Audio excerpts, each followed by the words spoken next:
जी, हम लोग यहाँ पर बात करेंगे प्रॉपर्टी के ऊपर। पिछली वीडियो में मैंने रियल एस्टेट को एक्सप्लेन किया है कि रियल एस्टेट क्या चीज़ होती है और रियल एस्टेट का ही एक ज़मीन का छोटा टुकड़ा होता है जो प्रॉपर्टी कहलाया जाता है। अभी भी जब आप प्रॉपर्टी खरीदते हैं तो आप उसको एक रियल एस्टेट में किसी डेवलपर के थ्रू खरीदते हैं। तो रियल एस्टेट ओन करना ज़्यादा बेहतर है बानिस्बत प्रॉपर्टी की। प्रॉपर्टी जो है उसकी कोई ख़ास वैल्यू नहीं होती है, क्योंकि आपको नहीं पता जिस रियल एस्टेट पर या जिस ज़मीन पर आप खरीद रहे हैं उसका आने वाले फ्यूचर में क्या रेगुलेशन होगा, वो बंदा जिसकी रियल एस्टेट है वो किस तरीके से चीज़ों को डील करेगा। तो प्रॉपर्टी प्रॉपर्टी एक और चीज़ यहाँ पर आप लोगों के जहन में आती है। भाई आपने प्रॉपर्टी सुना, आपके जहन में सबसे पहले क्या चीज़ आती है? घर। सॉरी, ये कहाँ गई? अबे ओए, घर घर आता है आपके जहन में, ठीक है ना, घर आ गया। आपके जहन में कोई और चीज़ है ही नहीं। लोग समझते ही नहीं है प्रॉपर्टी की बहुत सारी इकसाम होती हैं, उनकी कई सारी टाइप्स होती हैं।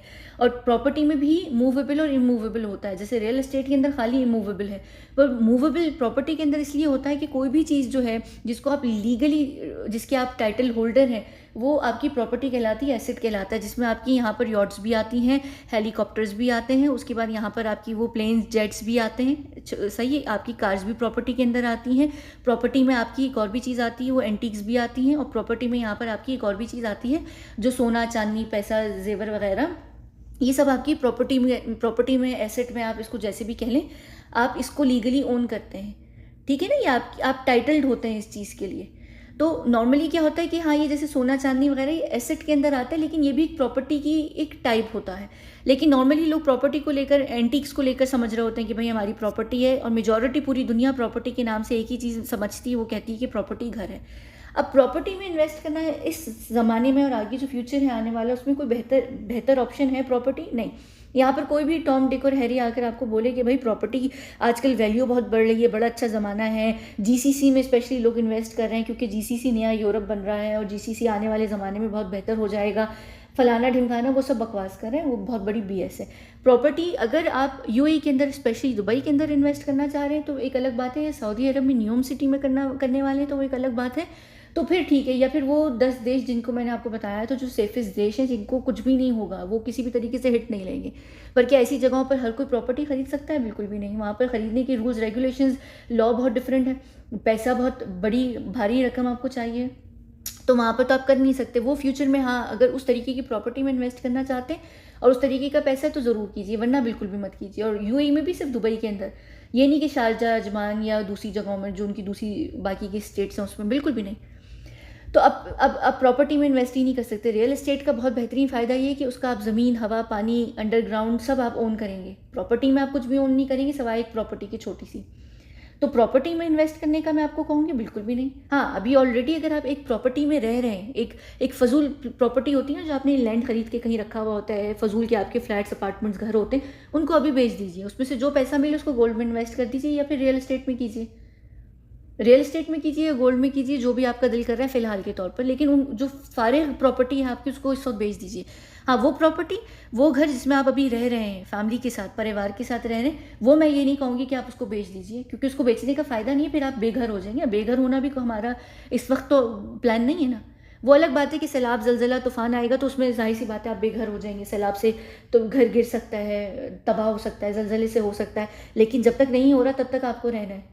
हाँ, अगर आप रेंट पर रहना चाहते हैं और उस प्रॉपर्टी, अगर आपकी कोई साइजेबल प्रॉपर्टी है अच्छी अच्छी स्क्वायर फीट के हिसाब से, तो फिर आप उसको बेचकर उससे पैसा लेकर आप उसको कहीं इन्वेस्ट करना चाहते हैं, रियल एस्टेट में आउट ऑफ स्टेट जाकर, तो फिर आप कर लीजिए। वो ज़्यादा बेहतर इस वक्त जो वाइज ऑप्शन रहेगा वो यही रहेगा कि जो अगर शहरों में आपकी प्रॉपर्टी है उसको आप बेचिए और आउट ऑफ स्टेट जाकर उसको ख़रीद लीजिए रियल एस्टेट के तौर पर, और वहाँ पर आप अपनी पूरी ज़िंदगी बना सकते हैं। शहरों से आपको निकलना पड़ेगा। उस हिसाब से अगर आप चाहें, एक बड़ा डिसीजन है, ये डिपेंड करता है कि आपकी प्रायोरिटी क्या है इस वक्त। तो उस तरीके से हाँ ठीक है। लेकिन अगर आप नया घर ले लेकर इन्वेस्ट करना चाह रही हैं सोच कर कि वो फ्यूचर में इन्वेस्टमेंट के तौर पर अच्छा है, बिल्कुल भी नहीं। वो इंतहाई बेतुका ऑप्शन है।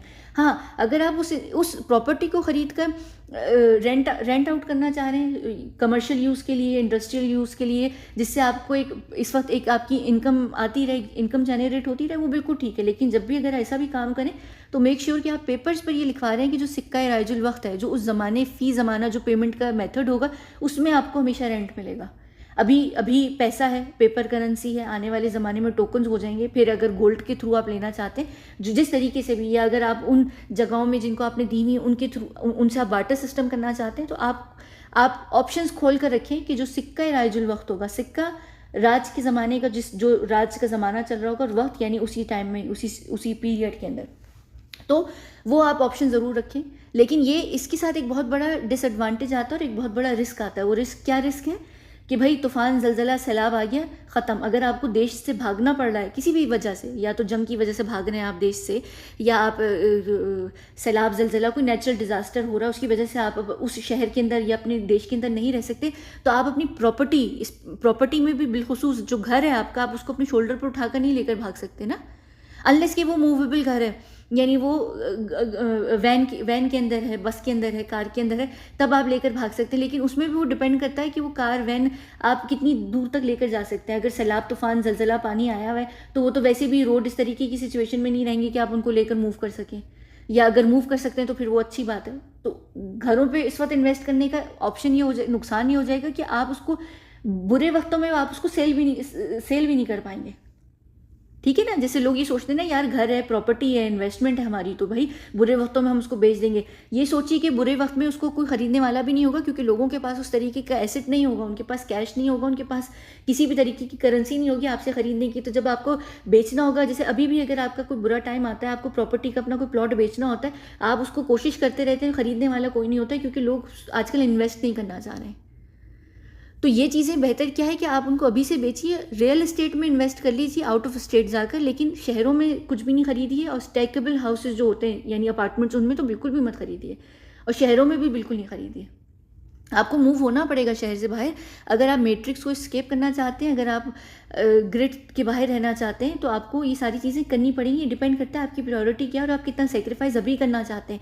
क्योंकि देखिए, सीरिया हो गया या दूसरे शहर हो गए, जब जिनमें मुल्क हो गए जिनमें जब जंग हुई, तो बड़े बड़े कलेक्टर्स जिनकी बड़ी बड़ी गाड़ियों की कलेक्शन, ये चीज़ों की कलेक्शन, वो सब छोड़कर भागे, क्योंकि उस समय पे, जिस समय पे आपके पास खाना पीना पानी नहीं होगा, आपको जान के लाले पड़े होंगे, आप उस वक्त ये नहीं कहेंगे कि मेरे पास फेरारी, बुगाटी है, या मेरे पास जेट्स है, फलाना ढिमकाना है, मैं उनको लेकर चलूँ। नहीं, आप इतनी बड़ी चीज़ को मूव नहीं कर सकते। तो प्रैक्टिकल होकर चलें। गोल्ड सबसे ज़्यादा मूवेबल है, सबसे आसान है, ठीक है।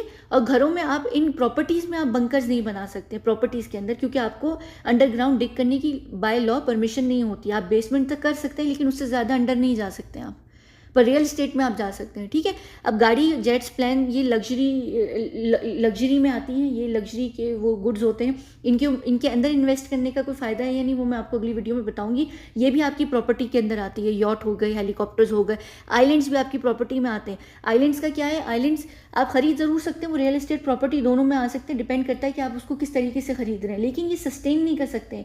सोचिए कोई भंवर, पानी, सैलाब या कोई भी एक्सपेरिमेंट अंडर वाटर हो गया, तो आपका आइलैंड बहुत जल्दी आसानी से डूब सकता है। अभी जैसे आप लोग 5 star hotels, resorts, Maldives, Mauritius, Seychelles वगैरह जाते हैं, वो डिपेंड, उनके जो रिजॉर्ट्स होते हैं उसमें वहाँ क्यों खाना एक्सपेंसिव होता है, क्योंकि वो हैवीली डिपेंडेंट होते हैं, सिटी से सप्लाई लेते हैं वो अपनी, फिर वो उसको चलाते हैं। हाँ, अगर आप एक रिजॉर्ट में जा सकते हैं, और सॉरी, एक आइलैंड को आप खरीद कर उसको आप 100% खुद सस्टेन कर सकते हैं, आप उसमें पूरी रिसोर्सेज अपनी क्रिएट कर सकते हैं, बनाना, कोकोनट, जो भी उसकी जो ट्रॉपिकल एनवायरनमेंट के हिसाब से वो हो सकती है, अगर आप उसको लेकर चल सकते हैं, तो फिर आपके लिए आइलैंड में इन्वेस्ट करना ठीक है। लेकिन आइलैंड बहुत डेंजरस है, इस तरह तो फिर ज़मीन भी डेंजरस है, क्योंकि सैलाब, जलजला, तूफान वहाँ पर भी आ जाएगा। लेकिन आइलैंड का नुकसान ये कि आप शदीद तरीन आइसोलेट हो जाएंगे। हाँ, उसमें ये फ़ायदा ज़रूर होगा ऐसे आइलैंड्स का कि उसमें आप सर्वाइव ज़्यादा लंबे तरीके से कर सकते हैं, क्योंकि वो जो एयरबोर्न जो वायरसेस वगैरह होंगे या चीज़ें होंगी, वो आपके ऊपर आएंगी ही नहीं। वो उनका प्लान ही नहीं होगा छोटे छोटे आइलैंड्स को तबाह बर्बाद करने का, वो खुद ही पानी में हो जाएंगे। लेकिन क्या आप कर सकते हैं, फिर आपको उसमें रहने के लिए आपको फ़िशिंग करनी आनी चाहिए, आपको पता होना चाहिए कि कैसे सर्वाइव कर सकते हैं, क्या कर सकते हैं। वो फिर उसमें आपको अपना पूरा ऐसे लोगों को लेकर उस आइलैंड में रहना पड़ेगा जो ऑलमोस्ट डॉक्टर्स हों, सर्जन्स हों, जिनको पता हो कि खुदा ना खास्ता कोई सिचुएशन होती है तो वो आपको ट्रीट कर सकते हैं। फिर आपको पता होना चाहिए उस आइलैंड के ऊपर कि आप किस तरीके की चीज़ों को उगा सकते हैं, ग्रो कर सकते हैं, क्या वहाँ पर सिचुएशन है, किस तरीके से आप कर सकते हैं, तो वो फिर आपके पास ठीक है। अभी बाहर के देशों में भी, अमेरिका के अंदर भी लोग 250,000 500,000 के अंदर आइलैंड खरीद सकते हैं, क्योंकि उनके अंदर कोई रिसोर्सेज नहीं होती, कोई रेगुलेशन सिस्टम नहीं होता है पानी, हवा, बिजली वगैरह का। वो आपको सब खुद स्क्रैच से करनी है। अगर आप वो कर सकते हैं तो फिर आप कर लीजिए आइलैंड में। मैं ये कहूँगी कि आइलैंड से बेहतर ये कि रियल एस्टेट कर लें, लेकिन हाँ, ऐसे वायरस जैसे ज़ॉम्बी आउटब्रेक वगैरह हो गई, ऐसी चीज़ें, उसमें आइलैंड तक उनकी पहुंच बहुत कम होगी। दूसरा, आइलैंड का एक बहुत बड़ा प्लस पॉइंट ये होगा कि उस ज़माने में, जिस ज़माने में ये बड़े बड़े वायरस आउटब्रेक्स वगैरह हो रहे होंगे, तो जो सेफ हेवन्स टाइप की स्टेट्स होंगी या जगहें होंगी, वहाँ लोग जाएंगे इलीगल, यानी ट्रेसपासिंग होगी। उस वक्त लोग आपके घरों में घुसने की कोशिश करेंगे, लूट मार का होगा। आइलैंड तक लोग पहुंच ही नहीं पाएंगे, क्योंकि वो ज़मीन पे करेंगे, वो पानी में आकर स्विम कर तो आपके आइलैंड तक नहीं पहुंचेंगे। फिर आइलैंड इतने रिमोट होते हैं कि उनके लिए आपको क्या होती हैं वो जो कोऑर्डिनेट्स होती हैं, वो भी चाहिए होती हैं उस आइलैंड तक पहुंचने के लिए भी। तो उसमें ये फ़ायदा होगा कि आपका जो एक्सेस होगा ना, वो उस ज़माने में ऐसी कोई भी प्रॉब्लम होगी उन लोगों से दूर हो जाएगा, यानी वो आप तक पहुँच नहीं पाएंगे। हाँ, रियल एस्टेट का ये फ़ायदा होगा कि आपके अपने बंकर्स होंगे, आप बंकर्स में सर्वाइव कर सकते हैं। तो अगर ज़ॉम्बीज़ आ रहे हैं, कोई भी और तरीके की कोई भी सिचुएशन हो रही है, इवन लोग भी, नॉर्मल लोग भी उस जानवर जैसे हो जाएंगे, तो आप अपने बंकर में सेफ रहेंगे। तो ये एक्चुअली डिपेंड करता है कि आप क्या चीज़ देख रहे हैं और आप किस चीज़ में एक्सपर्ट हैं और आप क्या चीज़ बेहतर तरीके से कर सकते हैं और आपके लिए क्या चीज़ प्रैक्टिकल ज़्यादा होगी। तो उस हिसाब से प्रॉपर्टी में अगर आप आइलैंड लेकर करना चाहते हैं रियल एस्टेट के तौर पर आइलैंड को लेकर, तो फिर आप ज़रूर कर लीजिए। लेकिन हाँ, प्रॉपर्टी में मैं आपको इन्वेस्ट करने का बिल्कुल भी नहीं कहूँगी। अगर आपके पास अभी प्रॉपर्टी है भी, तो उसको बेचना अभी शुरू कर दीजिए। आने वाला वक्त इतना टाइट हो जाएगा कि लोगों के पास आपकी कोई भी प्रॉपर्टी खरीदने के लिए भी इतना हाथ में कुछ होगा नहीं, करेंसी किसी भी टाइप की, तो वो खरीद नहीं पाएंगे। अभी ही उसको बेच दीजिए प्रॉपर्टी को, सवाए उसकी जिसमें आप घर पे रह रहे हैं। हाँ, अगर आप ये डिसाइड करते हैं कि आपने रियल एस्टेट की टूवर्ड्स उसको इन्वेस्ट करना है, आप आउट ऑफ स्टेट जाकर रहना चाह रहे हैं, आप मैट्रिक्स को स्केप करना चाह रहे हैं, तो फिर आप जो जिस प्रॉपर्टी पे अभी रह भी रहे, ठीक है, उससे वहाँ से निकल जाइए, फिर उसको बेच दीजिए।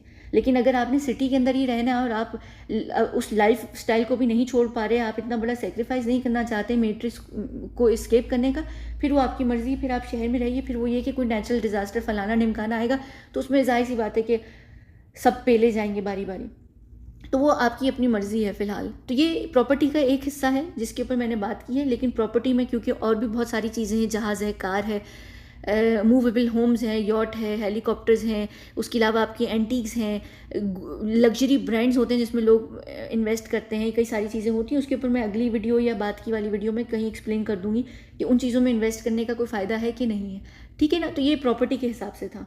प्रॉपर्टी बहुत बड़ा मेरी तरफ से बिग नो है, अनलेस कि आप प्रॉपर्टी ख़रीद कर उसको अभी करना चाह रहे हैं, बेचना चाह रहे हैं आगे। लेकिन एक टाइम आएगा कि जब सिचुएशन इतनी ख़राब होगी, तो जो लोगों ने रेंट किया होगा, जो ऑफिसेज होंगे, वो भी बेकार हो जाएंगे, वो बिल्कुल यानी हॉन्टेड हाउसेस की तरीके से रह जाएंगे। वो उनका कुछ रहेगा नहीं, कोई फ़ायदा नहीं रहेगा। तो इस वक्त अभी भी जो टॉप पर है मेरे हिसाब से इन्वेस्टमेंट, वो दो चीज़ें हैं, रियल एस्टेट और गोल्ड, ठीक है। चलें, इसके ऊपर भी एक टॉप की चीज़ है जो मैं आपको बताऊँगी इन्हीं दिनों के अंदर। बहुत बहुत शुक्रिया।